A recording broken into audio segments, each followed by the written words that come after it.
Empezar y ya después se van uniendo los demás.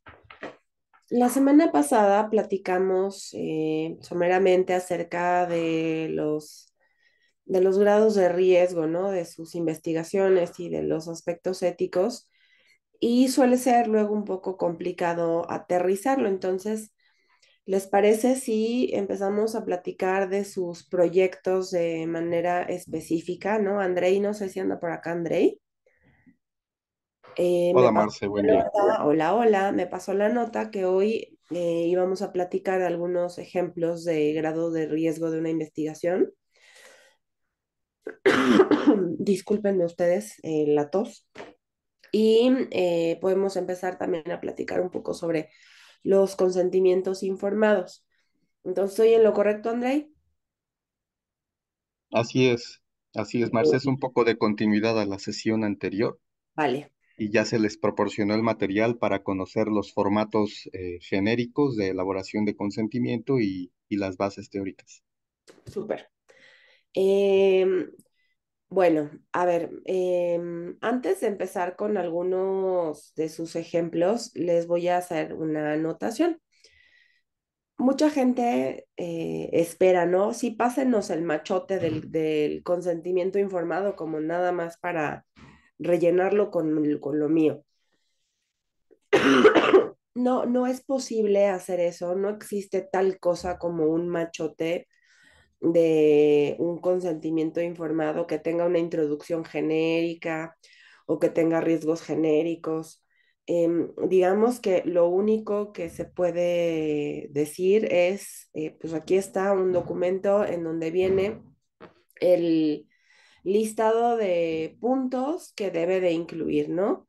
O sea, todas las cartas de consentimiento informado deben de tener un apartado en donde venga la justificación y el objetivo, en donde se platica, pues, de manera resumida la motivación para hacer ese proyecto de investigación, se habla de los procedimientos, pero cada protocolo de investigación es distinto, por lo que los procedimientos de cada proyecto van a ser diferentes. Lo que es muy importante es que en esos proyectos de investigación, pues la carta de consentimiento informado sea muy clara, sea con lenguaje muy sencillo, a diferencia de lo que se pone en la nota médica que se espera que tenga completamente el lenguaje técnico.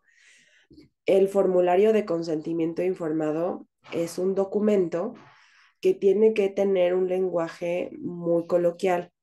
Se vale decir panza, se vale decir moretón, se vale decir dolor de cabeza. Eh,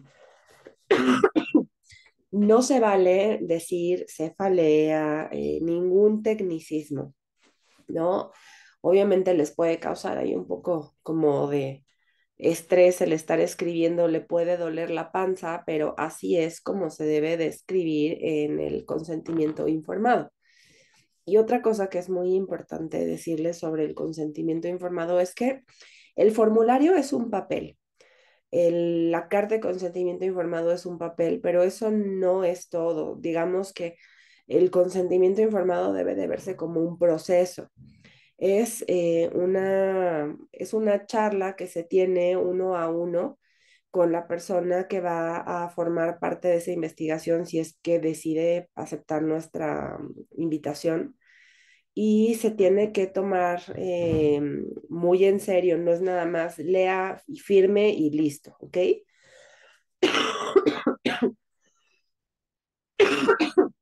Sino que es,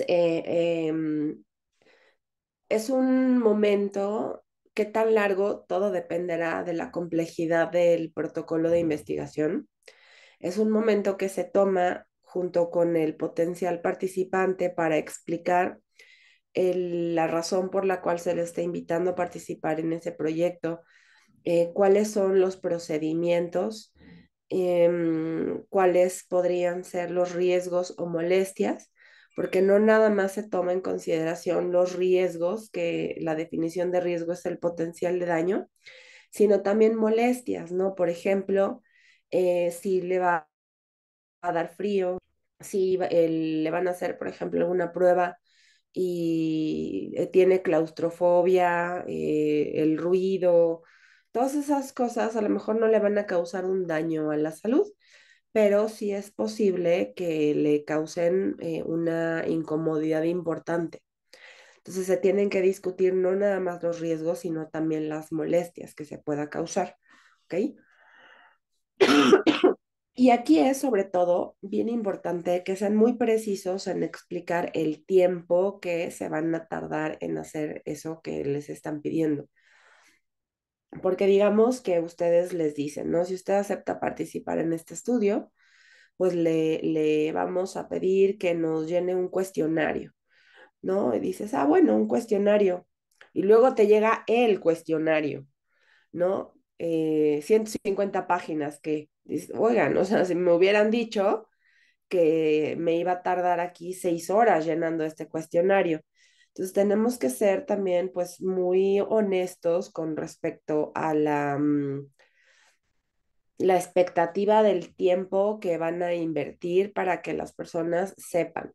Y yo siempre trato de sensibilizarlos y hacer que se pongan en los zapatos del otro, ¿no? Por ejemplo, ustedes pues tienen ocupaciones, tienen cosas que hacer. Imagínense, ¿qué pasa cuando hacen una cita en el SAT porque ya tienen que renovar su firma electrónica o alguna cosa por el estilo? Te dicen, tu cita es de 10:15 a 10:30. Entonces vas en la cabeza con que pues vas a estar ahí de 10:15 a 10:30 y vámonos. Pero te salen con la sorpresita de que a 10:15 sí, hay una fila de 3 horas antes que usted. Ya no te parece.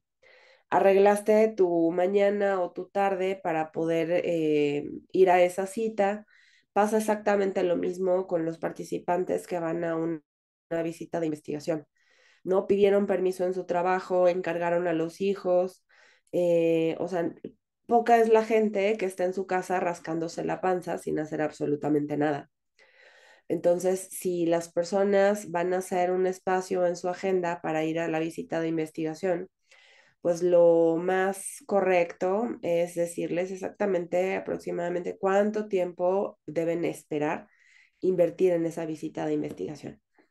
Entonces, no es nada más le voy a hacer esto, sino es posible que le dé frío, es posible que le moleste el ruido, va a estar en ayunas durante un par de horas, eh, le va a tomar 3 horas estar aquí para que pues tome sus precauciones, ¿no? Y busque que la vecina le vaya a recoger a los hijos o alguna cosa por el estilo.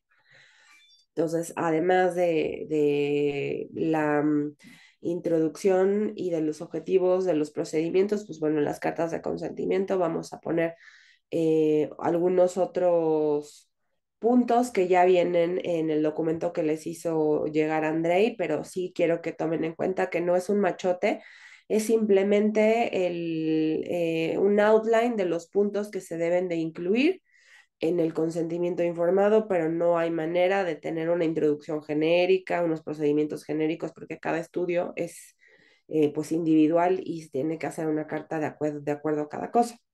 Entonces, ahora sin más ni más, vamos a pasar a lo de los grados de riesgo de sus estudios, ¿ok? Eh, ¿A quién le gustaría empezar a platicarnos de su estudio? A ver, Lili, creo que ya la semana pasada explicó el suyo. Eh, Eve, no seas malita, ayúdame a llamarlos, que me ando medio ahogando. Yo quisiera, Bien. perdón, Adriana López. Adelante, Adriana, cuéntanos. gracias. Este, no sé si pueda compartir pantalla para ponérselos aquí. Yo creo que sí, no te da la opción. No, Eh, me dice que está deshabilitado. sí, dice el anfitrión inhabilitó la función. ¿Quién será el anfitrión, Ivy? Ush, sí. Investigación clínica.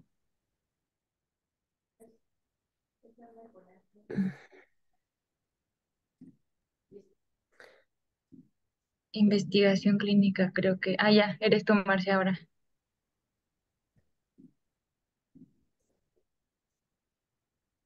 Ay, Dios. Varios participantes. Ok. Listo. Ya le puse que todo mundo puede compartir. Ok, sí.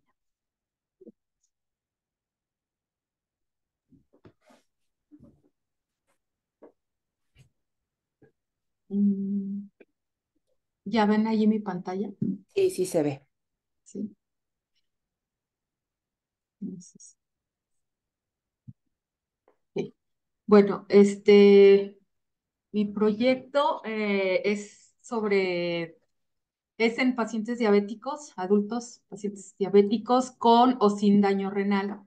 Y es un estudio transversal, observacional, comparativo y creo yo retroproyectivo, porque el estado basal ya va a estar, pero puede o no estar el desenlace. Y bueno, lo que se va a medir es esto que está aquí, glucosa, hemoglobina glicosilada, y bueno, se van a tomar datos del expediente sobre antecedentes familiares, datos generales, etcétera, ¿no? Aquí los riesgos que yo veo o considero que es un riesgo mayor al mínimo porque el estilo de vida, o sea, el cuestionario puede generar alguna incomodidad en los pacientes porque tanto el estilo de vida como el apego terapéutico. Este, Luego los pacientes se sienten presionados o sienten alguna presión de compartir, sobre todo si son diabéticos o cosas así, que si son diabéticos y no siguen una dieta estricta y cosas así, causarles incomodidad a la hora de estar en la entrevista, o de qué tanto se apegan al tratamiento. Y también, como hay una prueba de condición física que consiste en una caminata de 6 minutos, pues en algunos puede llegar a causar no solamente una molestia, sino algún malestar físico, un aumento en la frecuencia cardíaca importante o agitación, etcétera. Entonces, considerando esto, yo puse que era riesgo mayor al mínimo, pero no estoy segura. Sí, en efecto, es un estudio de riesgo mayor que el mínimo porque ya se le está pidiendo que haga una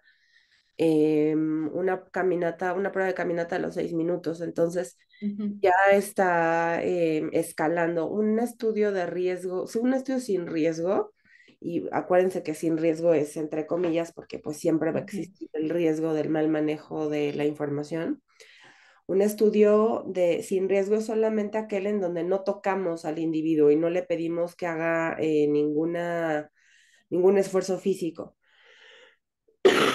Es solamente revisar su expediente o pedirle que conteste algún cuestionario que no toque ningún aspecto sensitivo de la conducta. Entonces, si se va a hablar de calidad de vida, pues ya estamos hablando de algún aspecto sensitivo de la conducta y ya pasa a la siguiente categoría de estudio de riesgo mínimo. Eh, Aquí, bueno, estamos en la parte ética, pero sí habrá que revisarlo cuando vean los diseños de investigación que todavía no ven, según yo. ¿O ya vieron diseños de investigación? No, o sea, algo. Ok, Digo, por porque el programa creo que vamos a ver uno por uno, pero sí ya sí, hemos visto algo en y general. aquí para que no vaya a haber confusiones con lo del Sí. retroproyectivo, porque un estudio transversal es una fotografía en donde no tenemos seguridad ni de qué pasó antes ni de qué pasó después, y es Ujú. nada más una foto de en este momento.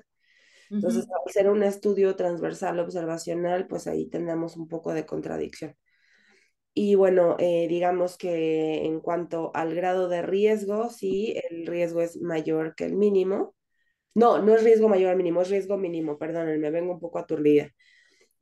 Ahora, em, ¿para qué nos interesa saber el grado de riesgo?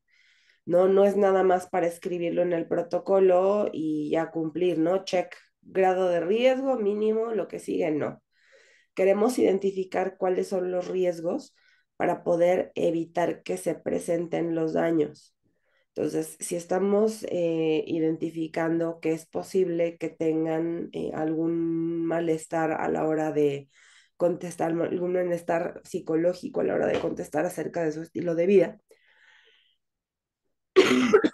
entonces lo primero que tenemos que hacer es asegurarnos de que la persona que vaya a solicitar la información de ese cuestionario que puede tocar aspectos sensitivos, pues tenga la capacidad para manejar alguna emoción que se salga de control, ¿no? Poder contener emocionalmente a una persona si es que resulta ser que se estresa, se pone ansiosa o algo. Luego, con respecto a la condición física, pues tenemos que tener todas las medidas de seguridad para evitar que alguien se vaya a lastimar, ¿no? Por ejemplo, pues asegurarnos de que el pasillo esté completamente libre de cosas con las que se puedan tropezar, asegurarnos de pedirle a la persona que venga con tenis o con los zapatos adecuados para poder hacer la prueba, tener a alguien capacitado en caso de que alguien se sienta mal por el esfuerzo, tener el carro rojo a la mano, todas las acciones para prevenir que alguien vaya a salir lastimado, ¿no? Ese es el principal objetivo de identificar el grado de riesgo y los riesgos de una investigación, el poder implementar válvulas de seguridad, ¿no? Por ejemplo, si vemos que alguien se está poniendo rojo como tomate a la hora de la prueba de la condición física, pues no vamos a dejar que se desmaye, ¿no? A lo mejor decir, aquí está la prueba colorimétrica, ¿no? Si está como fresa o como tomate ya, párele, antes de que nos vaya acá a dar un susto. ¿De acuerdo? Sí, Muy sí, bien. Listo. ¿Quién quiere seguir? gracias. Esta, yo creo que ya la podemos quitar, porfis. Gracias. No, nadie hizo su tarea.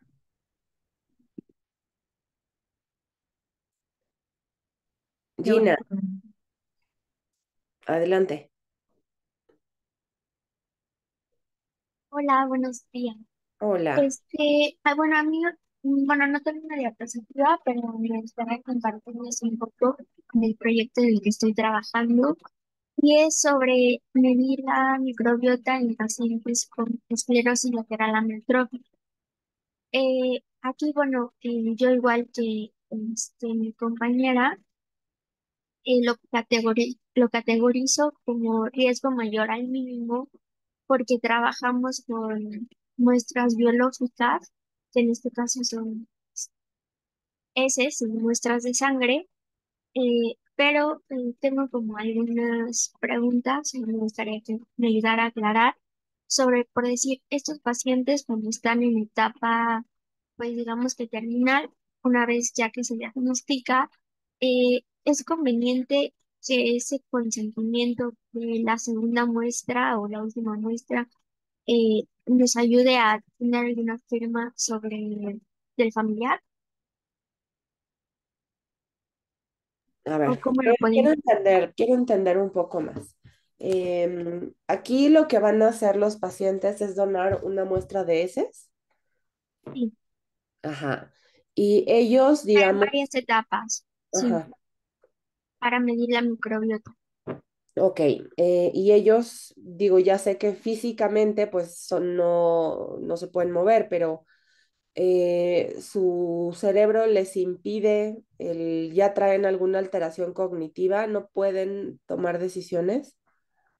Hay algunos que, o sea, bueno, los pacientes que yo he visto aquí, es que cuando ya los diagnostican, pues ya traen muchos problemas, sobre todo respiratorios, que condicionan, y hay algunos que dicen solo están hospitalizados unos 3, 4 meses y pues mueren. Pero conscientemente, o sea, no sé qué tanto este, ellos firmen ese consentimiento o en algún momento que pudiera ser como el testigo, el familiar. No lo sé, como siempre. A ver, les explico un poco cómo funciona esto. Entiendo la duda, em, y me voy a ir dos pasitos para atrás. El consentimiento informado, el proceso del consentimiento informado lo hacemos para cumplir con el principio de respeto a la autonomía, que significa el dar la oportunidad a las personas de que tomen la decisión de informarles de qué se trata un proyecto y permitir que voluntariamente entren a ese protocolo de investigación. Ahora, ¿quién es una persona autónoma? Porque para poder decidir si quieres entrar a un protocolo de investigación o no, tienes que ser autónomo. Ser autónomo está muy difícil, pero bueno, digamos que una persona autónoma es aquella persona que es capaz de comprender cuáles son los procedimientos, los beneficios y los posibles riesgos que se presentan en esa investigación y puede tomar una decisión de si quiere o no quiere participar de esa investigación. En caso de que le interese y vaya de acuerdo con sus valores y principios o no. Y eso no depende de su movilidad física, sino de su capacidad cognitiva. Un niño, por ejemplo, pues todavía no puede comprender muy bien qué le conviene, qué no le conviene, e inclusive el manejo del lenguaje, pues no lo tiene tan desarrollado para entender todo lo que se le puede estar diciendo a niños muy pequeños. No, a partir de los 8 años ya se les pide inclusive un asentimiento. Solamente que la persona tenga, por ejemplo, pues Alzheimer o que tenga algún deterioro cognitivo que ya no le permita el poder razonar que le están pidiendo donar muestra de heces, entonces sí ya sería el familiar el que decide. El que esté en silla de ruedas o en la cama no le quita esa capacidad de raciocinio, ¿no? Puede ser complejo identificar eso porque a lo mejor la persona puede ser que no tenga alteraciones cognitivas, pero trae depresión y no es que no pueda, sino no es que no quiera, sino que ahorita no puede estar lidiando con esas cosas, eh, ¿no? O sea, está ocupado en un duelo. O sea, en ese caso, sí sería alguien más quien deba de tomar la decisión, pero no solo por estar con problemas de movilidad se dice que se va a volver una persona vaya, poco autónoma, ¿no? Que tengan que decidir por ella. En general, aún inclusive cuando las personas tengan problemas de autonomía, se les pide el consentimiento a ellos y a sus familiares. Es como doble consentimiento.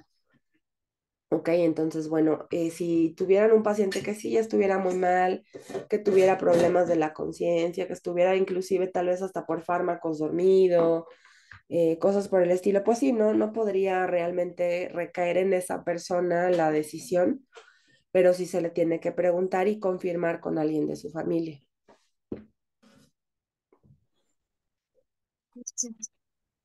¿Alguna otra pregunta? ¿Alguien que quiera presentar su ejemplo? ¿O nos vamos con Mm, consentimientos? Yo, no sé si Adelante, se David. escucha. Ah, Sí. se escucha. Hola, buenos días. Entonces, a ver, voy a compartir pantalla. Aquí está. A ver, listo. Bien, entonces, mi protocolo consiste, bueno, está planeado en valorar pacientes que van a ser sometidos a un procedimiento endoscópico que se conoce como CEPRE y vamos a comparar eh, aplicación de placebo versus aplicación de iosina, que es un fármaco que se utiliza bastante en endoscopía. Sin embargo, no existen estudios que hayan comparado la iosina versus placebo. Es algo que se usa muchísimo en la práctica diaria, Sin embargo, no sabemos cuál es el efecto, en el caso particular de la CEPRE, en el porcentaje de canulación exitosa. ¿Ok? Entonces, el riesgo es un riesgo mayor al mínimo. Pero bueno, ahí también he estado con la duda sobre si va a ser posible hacer un ensayo clínico o no, porque digo, la iosina se usa muchísimo, este, y de hecho ya se han corrido estudios de ensayos para endoscopía alta o colonoscopía. En CEPRE no hay, entonces no sé si esto vaya a ser también factible, ¿no? Si nos lo vayan a autorizar. Ujú, Esto, em, a ver, les voy a manejar un concepto que pues no, ujú. normalmente no lo discutimos mucho al inicio o en el curso previo a la maestría por cuestiones obviamente de tiempo, pero hay un concepto que se llama clinical equipoise o indeterminación clínica. Y esto no es un requisito para todo ensayo clínico. Em, Podemos hacer un ensayo clínico cuando hay una duda genuina acerca de esta pregunta de investigación. Si genuinamente no se ponen de acuerdo todos o no, si no hay un consenso entre si sirve o no sirve, si nadie sabe la respuesta dentro de los colegas de la especialidad y no existen estudios previos, entonces sí es posible hacer esa investigación. Si ya se conoce la respuesta a ese proyecto de investigación, sería antiético, aun cuando no haya estudios. Hay cosas que son tan lógicas o tan obvias. No estoy diciendo que este es el caso porque no conozco de lo que estoy hablando, pero hay veces que las cosas son tan lógicas o tan obvias que no requieren un ensayo clínico y nunca se va a hacer. ¿No? Como por ejemplo, terapia de reemplazo renal, ¿no? Nunca va a haber un ensayo clínico en donde a la mitad le pongan un riñón trasplantado y a la mitad no. Es lógico y todo el mundo ha visto que cuando el injerto funciona, pues se va a mejorar muchísimo la calidad de vida y la salud de las personas. No sería ético dejar a alguien sin riñón.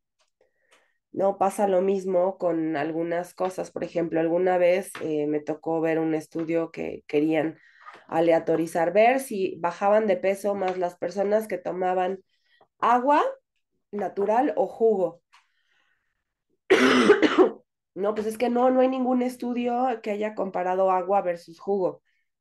Bueno, si tomamos en consideración que el agua tiene 0 calorías y el jugo sí tiene calorías dependiendo de la concentración del mismo, pues es lógico, ¿no? O sea, no necesitas hacer un ensayo clínico para saber que al comer menos calorías tomando agua vas a bajar más de peso que tomando jugo.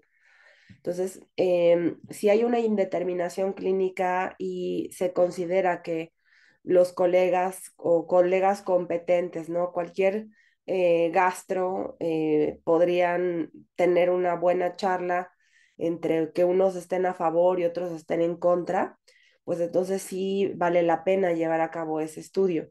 Si todo el mundo dice, pues es que se necesita porque esto es, y nunca ha habido un ensayo clínico justamente porque parece ser muy obvio, puede ser un poco más complicado que se apruebe el estudio. Aún así, todo dependerá de la justificación. Si la justificación del estudio es que puede haber más eventos adversos y nunca se ha probado sin este medicamento, la CEPRE. También ha habido estudios en donde el grupo que no recibe el medicamento, los que están en el grupo de placebo, son a los que mejor les va, ¿no? O sea, no esa fuerza que los que estén en el grupo activo les va a ir mejor. Entonces, tendría que conocer un poco más de la justificación de hacer este estudio, si es más bien que el compañero cree que se está usando más de la cuenta y no debería de usarse, o por el contrario, hacia dónde va la justificación de este estudio, David. Ok. Sí, la justificación va en torno a que no es algo que se encuentre estandarizado, que es posible que sí funcione y que haya un cierto grupo de pacientes e incluso un cierto grupo de médicos con menor experiencia en donde el fármaco, el uso rutinario del fármaco pudiera dar un beneficio en cuanto al éxito en la canulación y de esta forma pues también disminuir el riesgo de complicaciones, ¿no? Y a la par podría ser también que realmente pues el fármaco no funcionara y estuviéramos pues sometiendo a los pacientes a un riesgo. La verdad no es tanto el riesgo, pero tampoco es un riesgo inexistente, ¿no? Del uso de la iosina. Ok. Bueno, siempre y cuando esté bien la argumentación acerca de esta indeterminación de cómo en efecto no se sabe si ayuda a todos, si ayuda solo a una parte, entonces vale la pena seguir investigando. Em, Siempre, bueno, en este caso, al haber una aleatorización del tratamiento y tener un grupo con placebo, el grado de riesgo sería mayor que el mínimo. Nada más para cerrar eso, ¿ok? Pau, adelante. Gracias. Aquí tengo, no sé, comentario y duda al mismo tiempo. En esta parte, para que fuera una consideración ética, se tendría que dar la oportunidad a todos los pacientes, quizás de forma aleatoria, que decidan o no decidan participar en el estudio, ¿no? Y para que fuera todavía más ético, se podría utilizar un estudio doble ciego, es decir, perdón, es decir, que ni el médico ni el paciente o los pacientes sepan a quién le va a tocar el medicamento y a quién no le va a tocar el medicamento, de tal forma que todos tengan la misma oportunidad en el estudio y no sea sesgado, ¿no? Sí, estás hablándonos de un montón de cosas a la vez. Las voy a ordenar y sí, todas las anteriores estás en lo correcto. Por supuesto que el estudio tiene que ser voluntario, no va a agarrar a los pacientes y pasarlos al estudio sin que se enteren. Obviamente todos los estudios tienen que tener un consentimiento informado. A pacientes que vayan a ser sometidos a una CEPRE, él los va a invitar, les va a decir, tenemos un estudio en donde a la mitad de los pacientes, en este caso sería participantes, a la mitad de los participantes se les va a poner la iosina, a la mitad no se les va a poner la iosina, y esto lo va a elegir un sorteo. No puede decidir participar o puede decidir no participar. Y en ese caso, si no participa, pues durante su procedimiento el médico hará lo que mejor considere. Puede ser que le den o puede ser que no le den y la persona va a tomar la decisión de si quiere participar o no quiere participar en la investigación. Ahora, el tema del doble ciego no es un tema de justicia. Es un tema que tiene que ver con la calidad de evitar que haya sesgos y que se trate de manera diferente a unos y a otros. Digamos que a los que a lo mejor si no fuera doblemente cegado, el médico sabría quién no tiene, quién está en el grupo de placebo y tal vez ser mucho más cuidadosos con esos de placebo porque les da miedo, ¿no? Que vaya a suceder algo. Em, entonces, ese es más bien un tema metodológico para que todo mundo sea tratado exactamente igual. En el momento en el que no sabes quién es quién, pues te tienes que apegar y a todos tratarlos exactamente igual. Em, no sé si les quedó claro esto, que son cosas distintas, lo del doble ciego y lo de la aleatorización. La Sí, aleatorización del tratamiento es un sorteo que nos va a decir este participante le toca este tratamiento, a este otro participante le toca este otro tratamiento y el cegamiento de la maniobra es pues dependiendo de qué tan cegado esté, si es nada más para el participante o para el que aplica la maniobra y el participante o inclusive para quien hace el análisis, es para evitar sesgar y para que la información sea recolectada de manera eh, uniforme y estandarizada en absolutamente todo el mundo. Tenemos un comentario de Jace Vanessa. Caro. Buenos días. No nada más para el comentario del estudio de investigación. Si el doctor, como menciona, o sea, el riesgo no está plenamente, el beneficio no está plenamente demostrado en sus antecedentes científicos, no podríamos decir que lo justo es que los incluya a todos los participantes porque, como menciona, ¿no? Si puede haber un beneficio, pero no estamos seguros de cuáles son todos los riesgos, si durante el procedimiento el paciente con la iosina se hipotensa o tiene otro tipo de reacciones, pues, o sea, no pudiéramos decir que es justo que los incluya a todos, ¿no? Esto ya depende de él, de sus antecedentes. Si el beneficio no está plenamente demostrado, pues entonces sí pudiera hacerlo así, ¿no? Sobre todo para verificar los riesgos. Y si sí está plenamente demostrado, pues ahí sí tendría que incluirlos a los pacientes que se puedan beneficiar, ¿no? Si estuviera plenamente demostrado, no podría hacer este estudio, porque sería antiético seguir investigando cuando tendría que estar aplicando. Esa es la importancia del clinical equipoise.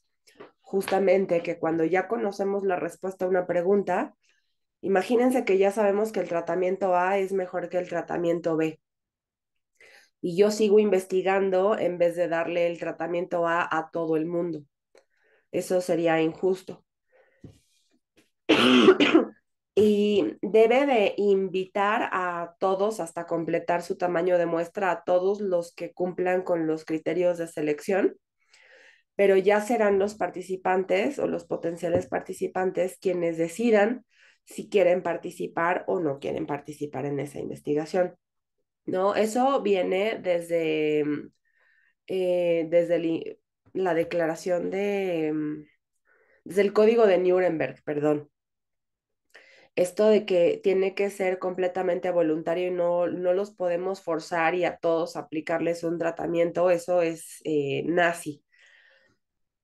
En la Segunda Guerra Mundial, pues agarraban a la gente y les hacían procedimientos y no les preguntaban. Cuando terminó la Segunda Guerra Mundial y se hicieron los juicios de los crímenes de guerra, en el apartado del Código de Nuremberg, el primer punto es justamente ese, que es absolutamente indispensable que las investigaciones que se hagan con seres humanos se hagan con su consentimiento. Entonces, si bien debe de invitar a todos los que cumplan con los criterios de selección, ya serán los participantes quienes decidan si quieren entrar o no quieren entrar a ese estudio de investigación. ¿Alguien más que quiera poner su proyecto? Marce, tenemos una pregunta. ¿Quieres que te la lea? Sí, porfa. Es de Cristian Emanuel. Mi pregunta de investigación es, ¿cuál es la prevalencia de depresión en pacientes con enfermedad de Parkinson, posoperados de cirugía de estimulación cerebral profunda, núcleo subtalámico y globo pálido? En este caso, yo vería a los pacientes ya posoperados. Considero que el riesgo sería mínimo porque para valorar la depresión aplicaría el test inventario de Beck o tendría que considerar el riesgo de la cirugía. Gran pregunta. Es bien común esta clase de dudas, ¿no? De qué me toca y qué no me toca del riesgo. Él, su primera opción fue la correcta.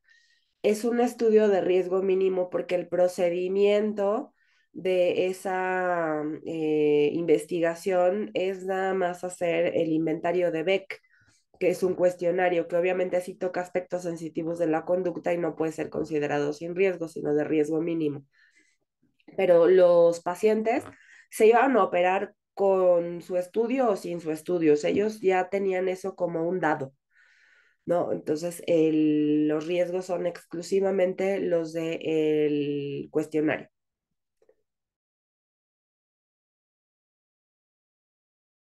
Tenemos a Marco Alejandro Roldán y luego a Cintia y luego a Andrea y Hola, luego buenos, es que Pau ya participó, entonces tenemos que darle a los demás. buenos Ahorita vamos días. contigo, Pau. ¿Sí se me escucha? Sí, sí, se Sí. escucha. Sí. Bueno, mi estudio es un estudio de nefrología y el tema es cuáles son los factores de riesgo para pérdida de angioacceso valioso de pacientes en hemodiálisis.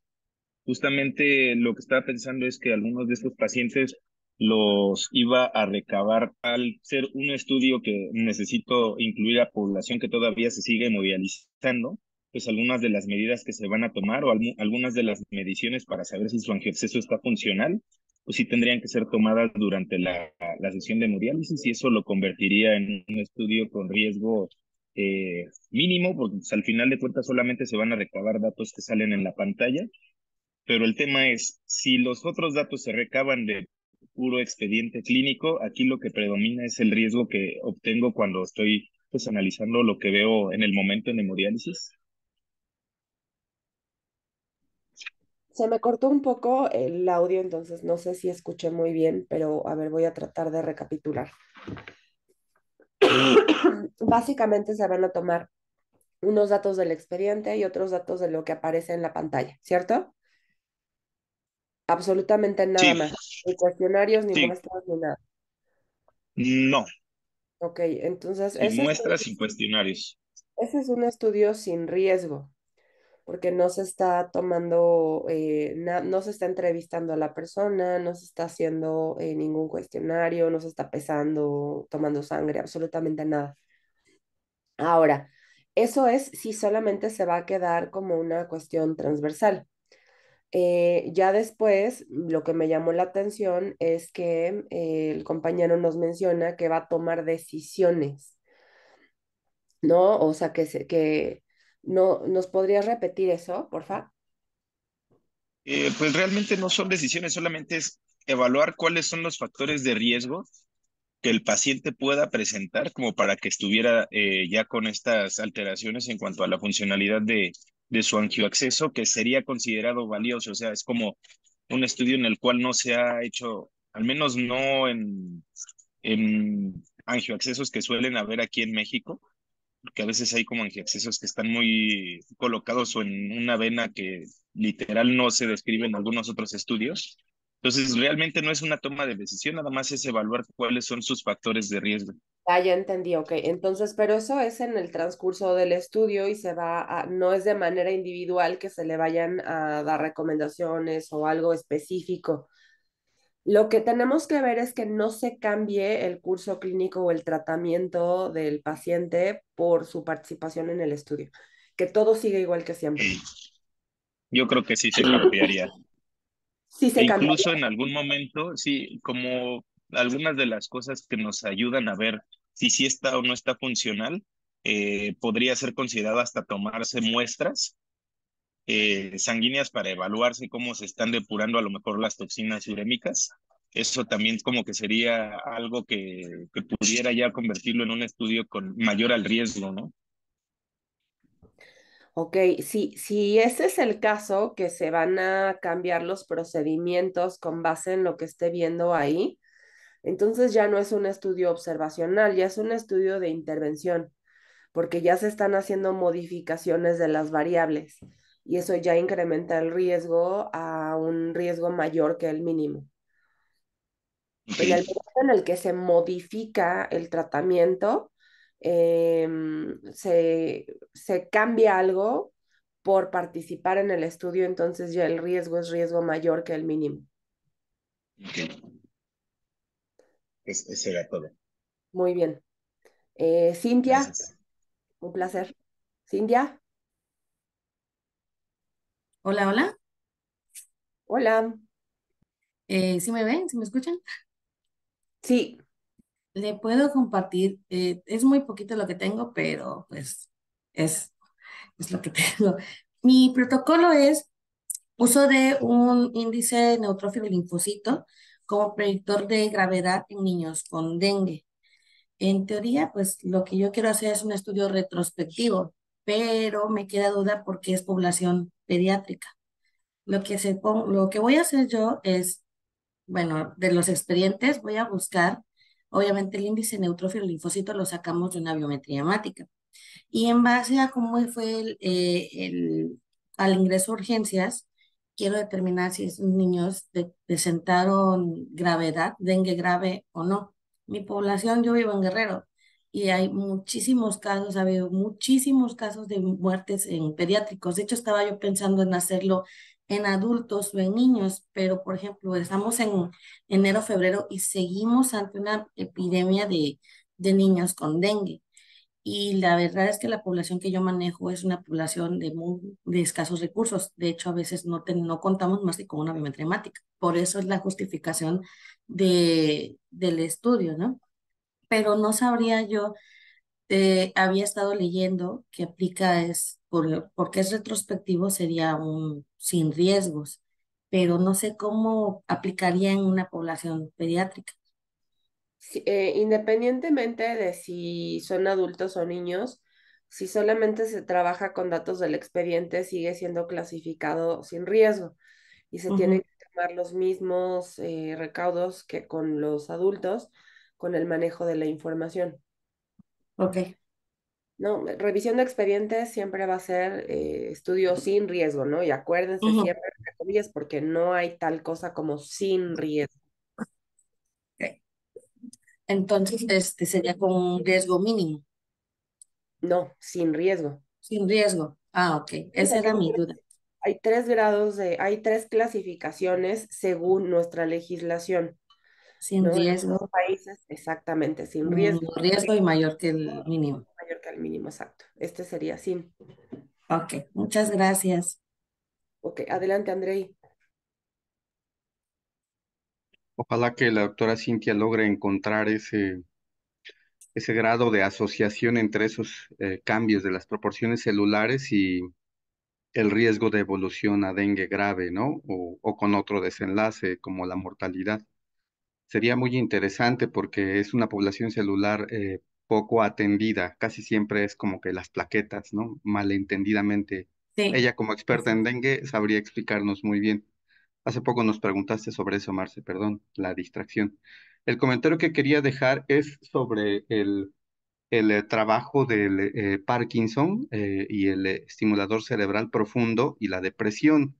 Solamente a propósito de que sí es importante que para, decíamos, calibrar el riesgo, identifiquemos en efecto que en este caso la cirugía no es nuestra maniobra, sino la medición del estado de ánimo posquirúrgico, pero solo agregar que la maniobra quirúrgica probablemente no sea la que tenga un efecto real en el estado de ánimo, sino el patrón de funcionamiento del estimulador profundo.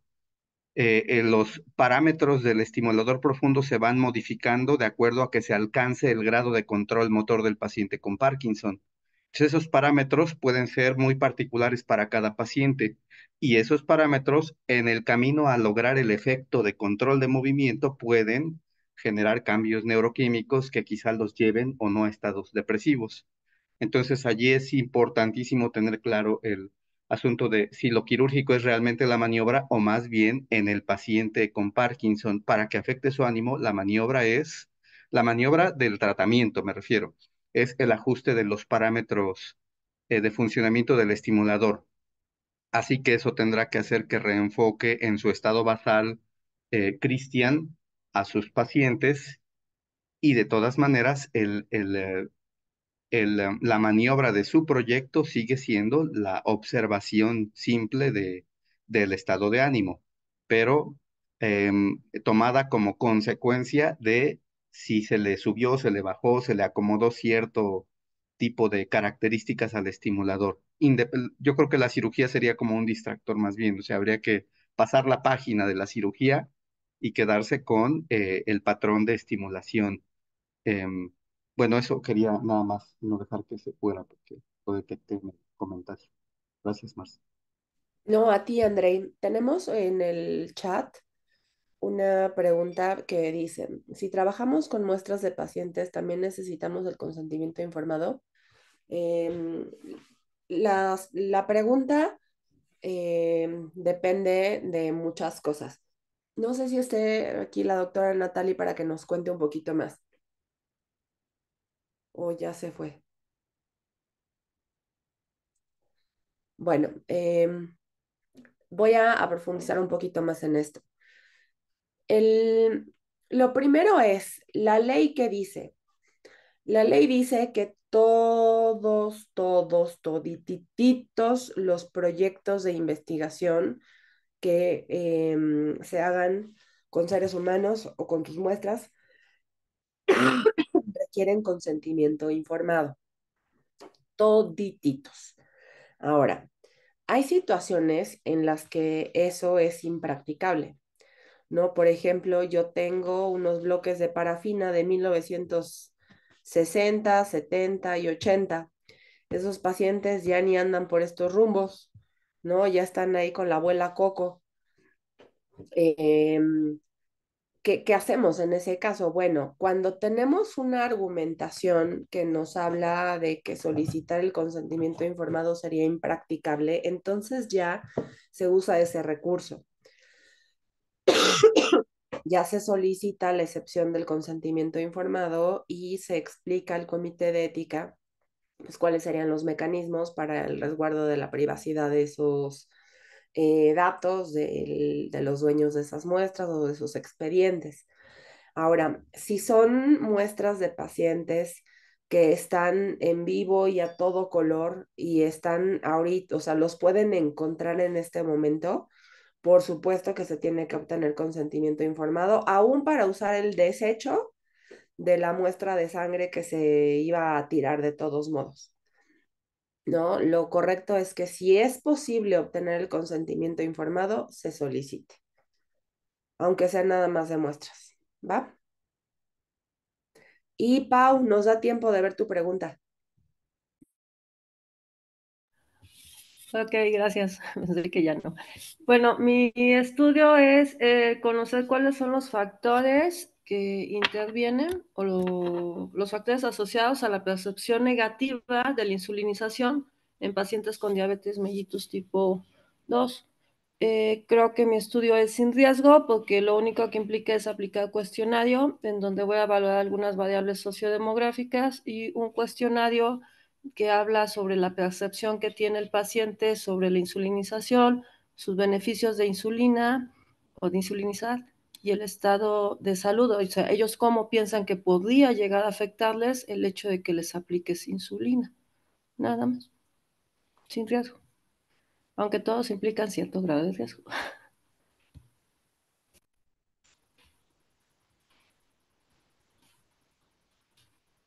No se Está oye, apagado tu micrófono, Marce. no se oye. Perdón, que no conozco los cuestionarios, pero no parece de entrada por el nombre de ellos que vaya a tener ahí alguna cuestión, no es más bien como de su postura, de qué piensan acerca de la insulina. Entonces Así no es, se observa que vaya a haber ahí algún riesgo. Entonces sí, creo que estaría de acuerdo en que sería un estudio sin riesgo. gracias. Nombre, a ti.